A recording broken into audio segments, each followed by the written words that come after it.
In a classic YouTube style, Longjius sees the flames rushing toward him and decides not to hesitate. Meanwhile, the doctor deliberately arrives late to grab the teacher's attention, planning to take her to the prison under the guise of a home visit. The teacher froze, but the doctor found out who wanted to speak upon seeing him. "These are all mine from my family, my family, my family. It's my family. It's my family. It's my family." Subtitles. Longjius observed that the doctor's emotions were soaring up and down like a roller coaster, and they were happily chatting with each other.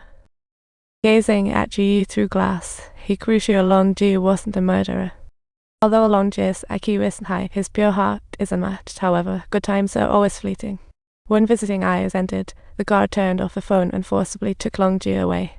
Seeing the situation, Longjius, who was almost at the limit of his cold endurance, opened the communicator and shouted, "Wait for me.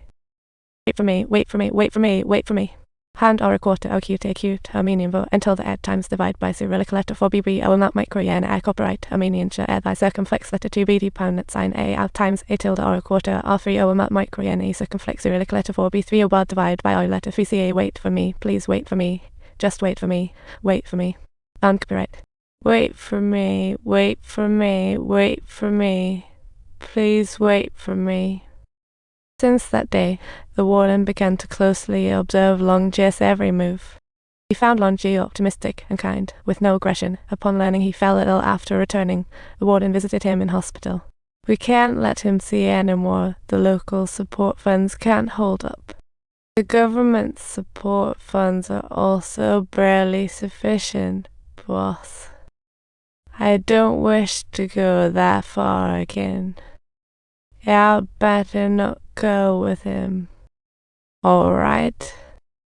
A girl who is 5 years old, a girl of her grade, spoke despairingly, moving the warden, as her dad saved his life. He surprised Longjius. One day, a mystery box arrived in room 7. The guard said it was the warden's gift, but the result was unexpected. "This is pie, Yi Cheng. Do you know how to eat it?" "They can." For Longjius, this was the best gift ever.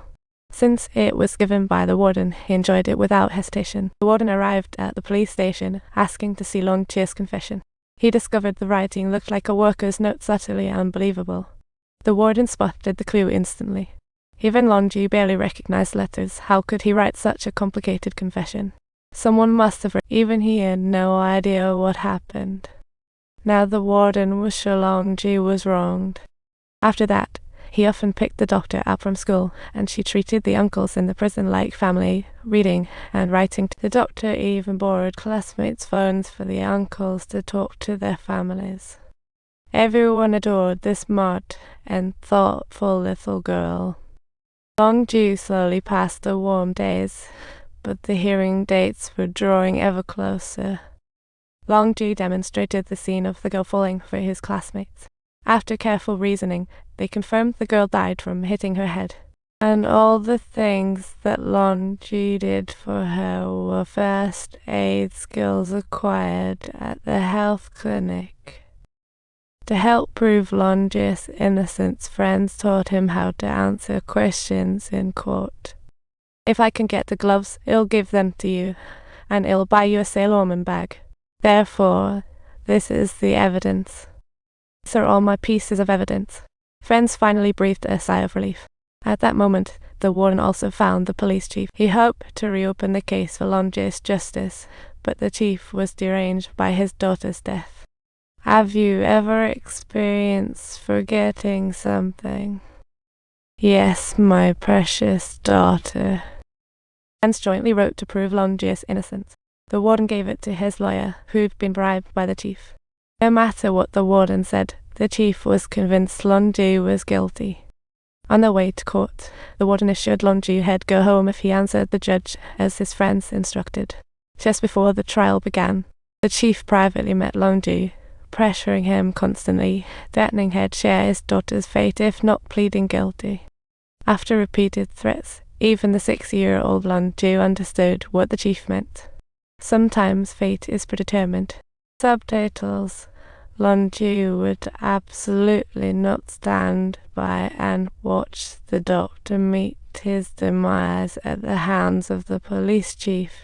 He had no choice but to sacrifice himself.